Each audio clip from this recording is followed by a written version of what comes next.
I still can't believe it happened, even now, months later.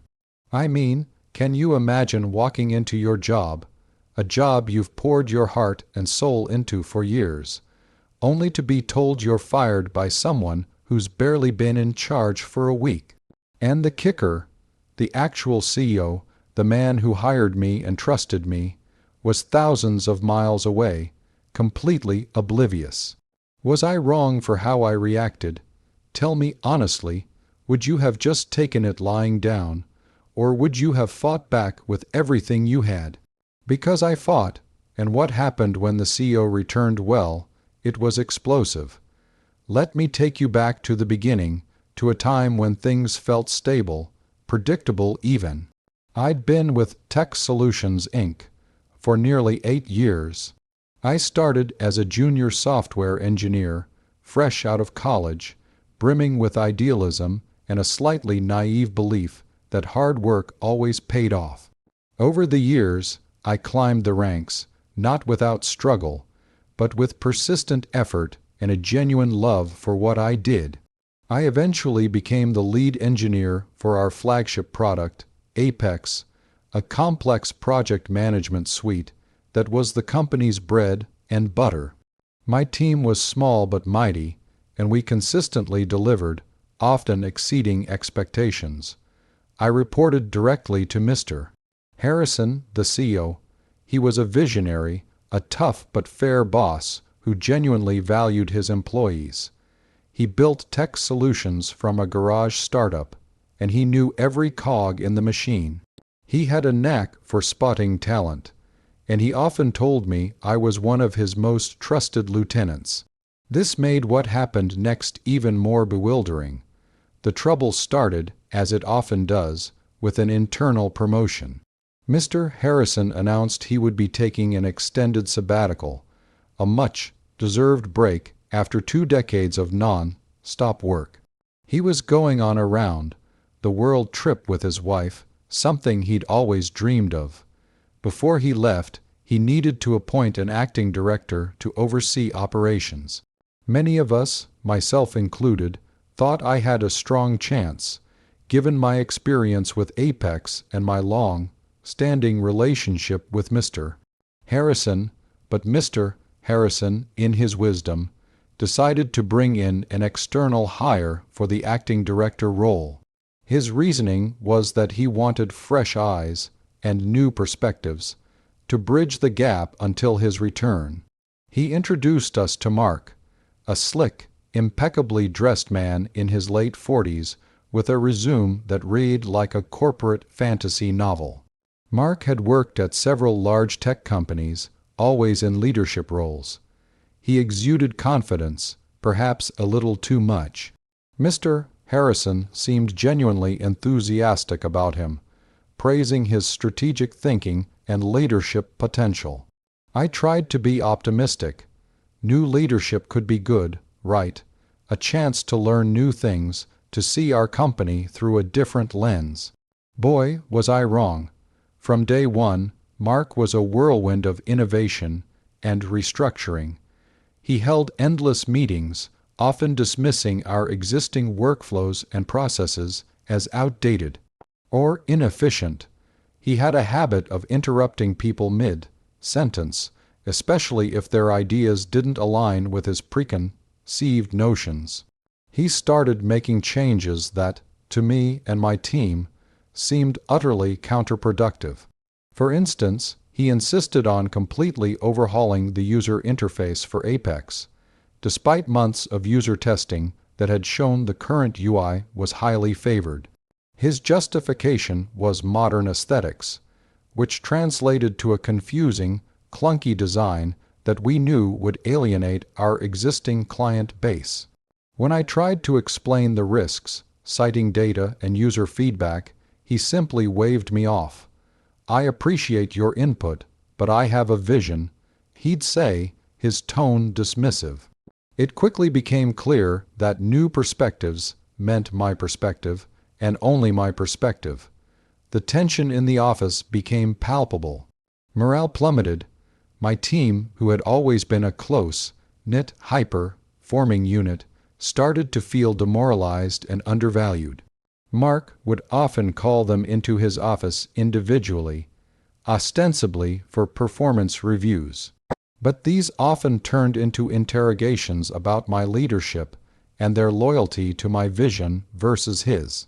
I found out about this through hushed conversations and worried glances from my team members. They were loyal to me, but they were also afraid. Mark had a way of making people feel insecure, questioning their competence and hinting at repercussions if they didn't fall in line. I tried to shield them, to absorb the brunt of his micromanagement and arbitrary demands. I worked longer hours, trying to implement his improvements, while secretly trying to mitigate the damage they would cause. I even started sending discreet emails to Mr. Harrison, giving him updates, trying to paint a picture of what was happening without sounding like I was complaining. I wanted him to be informed, not to return to a disaster. His replies were always brief, usually just thanks for the update, keep up the good work. I assumed he was too busy enjoying his sabbatical to read between the lines. Things came to a head when Mark decided to reassign crucial modules of the Apex project. He wanted to give them to a new team he was building from scratch, comprising people he'd brought in from his old company.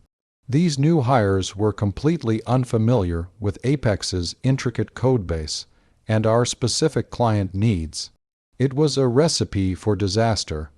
I confronted him directly, respectfully but firmly. I laid out the facts, the time it would take to onboard new engineers, the potential for bugs and delays, the risk of losing our competitive edge.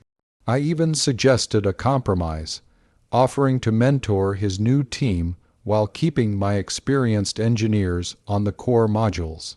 He just looked at me, a smirk playing on his lips. "Your loyalty is admirable, my name," he said, leaning back in his chair, "but your methods are outdated. We need to embrace change, not cling to the past." The conversation was a dead end. I knew then that he wasn't interested in collaboration or efficiency. He was interested in power, in stamping his authority, and in sidelining anyone who might challenge him. A few days later, I received an email from HR requesting a meeting with Mark and myself. My stomach dropped. I knew what was coming. I walked into the conference room, my heart pounding. Mark was there, alongside a nervous-looking HR representative named Sarah. Mark didn't waste any time. He folded his hands on the table, a self-satisfied expression on his face. After careful consideration, he began, "and a thorough review of your performance and suitability for the future direction of Tech Solutions. We've decided to terminate your employment, effective immediately."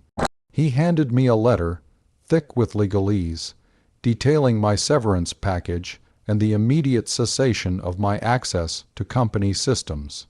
I felt a cold shock, followed by a surge of pure, unadulterated rage. 8 years of dedication, loyalty, and hard work, wiped out with a single, arrogant pronouncement. I stared at him, my voice surprisingly steady. "On what grounds?" I asked. He rattled off a list of vague accusations: lack of adaptability, resistance to new initiatives, failure to align with leadership vision. It was all a thinly veiled excuse to get rid of someone who challenged him. Sarah, the HR rep, looked utterly miserable, avoiding my gaze.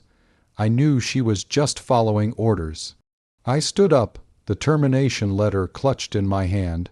"You're making a huge mistake, Mark," I said, my voice rising slightly. "And Mr. Harrison will hear about this." He just laughed, a short, humorless bark. "Mr. Harrison has entrusted me with full authority during his absence. Any decisions I make are final. Don't think for a second you can undermine my authority with him."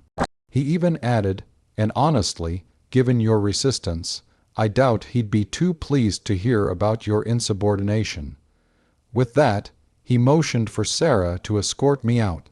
So that's the situation I was in, fired, out of a job I loved, by a man who had been in charge for less than a month, while the CEO was halfway across the world. I had to make a choice. Do I just walk away, accept the severance, and try to find another job, nursing my bitterness? Or do I fight, risking my reputation and potentially burning bridges, to expose what I believed was a grave injustice, not just to me, but to the company I helped build? Before I tell you what happened next, I want you to pause and comment below what you would have done in my shoes. Would you have let it go, or would you have waged war? I didn't just walk away. The moment I left the building, my mind was racing. I went home, still in shock, but the shock quickly gave way to a simmering resolve. I knew Mark was wrong, and I knew Mr. Harrison would agree. The first thing I did was call Mr. Harrison. I knew he was traveling, but I had his personal number, a relic from the early days when we were a smaller team. I called, and it went straight to voicemail. I left a concise but urgent message, telling him I needed to speak with him immediately, that something critical had happened at Tech Solutions. I repeated my request for him to call me back. Then I called his wife's number, which I also had for emergencies. That also went to voicemail. I knew they were probably somewhere exotic, off the grid, enjoying their well-deserved break. So I decided on a different approach. I started compiling every piece of evidence I had. Screenshots of Mark's emails demanding irrational changes, internal memos he'd issued that contradicted company policy, even snippets of conversations I'd recorded on my phone with consent. For personal reference, where he made dismissive comments about employee concerns. I compiled a detailed timeline of events, from Mark's arrival to my termination. I also reached out to my former team members, discreetly, via personal emails. I didn't want to jeopardize their jobs, but I needed to know if they were willing to speak up, to corroborate my story. To my immense relief, many of them were furious about my firing and deeply concerned about the direction the company was headed. They sent me their own evidence emails, internal chat logs, even copies of their performance reviews, where Mark had tried to intimidate them. It was a damning collection. Days turned into a week, and still no word from Mr. Harrison. I was getting anxious. What if he truly didn't care? What if he really had given Mark absolute authority, no questions asked? I started to doubt my plan. Maybe I should just move on, but then, a flicker of hope. I got an email from Mr. Harrison's assistant, a woman named Carol, who was fiercely loyal to him. Her email was cryptic. Mr. H received your message. He's on his way back. Expect contact soon. He was coming back. My heart soared. This was my chance. A few days later, my phone rang. It was an unknown number, but I recognized Mr. Harrison's voice immediately. He sounded tired, but his tone was sharp, focused. "What the hell is going on, my name?" he demanded, skipping any pleasantries. "Carol told me something serious happened. I just landed, and I've got 3 missed calls from Mark and HR telling me you're causing trouble. Spill it." I took a deep breath and began. I explained everything, chronologically, calmly, and factually. I presented the evidence, not as a disgruntled employee, but as someone genuinely concerned for the company's future. I talked about Mark's arbitrary changes, the plummeting morale, the disastrous UI overhaul, and finally, my wrongful termination. I explained how Mark had effectively dismantled my team and was jeopardizing the Apex project. Mr. Harrison listened silently for what felt like an eternity. When I finished, there was a long pause. "I see," he finally said, his voice dangerously low. "So, he fired you, my lead engineer, without consulting me." He sounded less angry at me and more enraged at the situation. And he's been trying to get a hold of me to paint you as the problem, hasn't he?" I confirmed it. "Yes, sir, I believe he has." "Don't sir me," he snapped, but without malice. "This is a mess. I'm coming to the office first thing tomorrow. Be there. Don't tell anyone. Just be there in my office by 7 a.m. The next morning, I arrived at Tech Solutions before sunrise. The office was deserted, save for the security guard who eyed me curiously. I waited in Mr. Harrison's office, my nerves a jumble of anticipation and anxiety. At precisely 7 a.m., the door opened and Mr. Harrison walked in. He looked rumpled, clearly having just stepped off a long flight. But his eyes, though tired, were burning with a fierce intensity. He nodded at me, a silent acknowledgement, and then sat behind his desk. He picked up his phone and called Mark. I could hear Mark's voice, groggy and surprised, through the speaker. "Mark, this is Harrison. I'm back. Get into my office now." Mark sputtered something about an important meeting, but Mr. Harrison cut him off. "Now, Mark, unless you want your employment here to be even shorter than it already is." Mark's voice went silent. A few minutes later, Mark burst into the office, looking disheveled, clearly having rushed. He stopped dead when he saw me sitting there. His face went white. "What is he doing here?" he demanded, pointing at me. Mr. Harrison leaned forward, his voice a low, dangerous growl. "He's here because he's my lead engineer, Mark. The one you fired, without my permission, without good cause, and apparently without any regard for the damage you were doing to my company."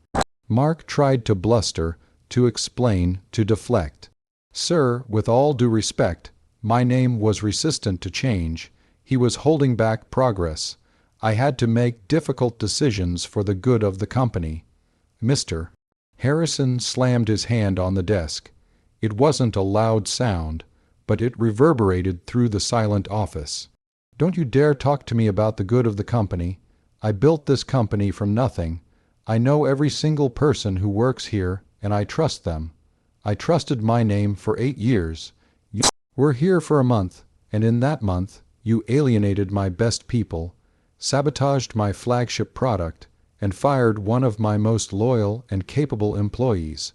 What in God's name were you thinking?" Mark stammered, trying to defend himself, but Mr. Harrison wasn't listening.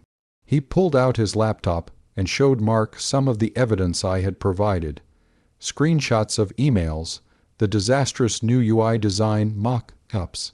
He even played a recording of a staff meeting where Mark had openly disparaged our long-standing client relationships. The color drained from Mark's face. He knew he was caught. "I'm sorry, sir," he finally mumbled, looking utterly defeated. I thought I was doing what was best." Mr. Harrison just shook his head. "What's best, Mark, is trusting the people who know what they're doing. What's best is leading with respect, not intimidation.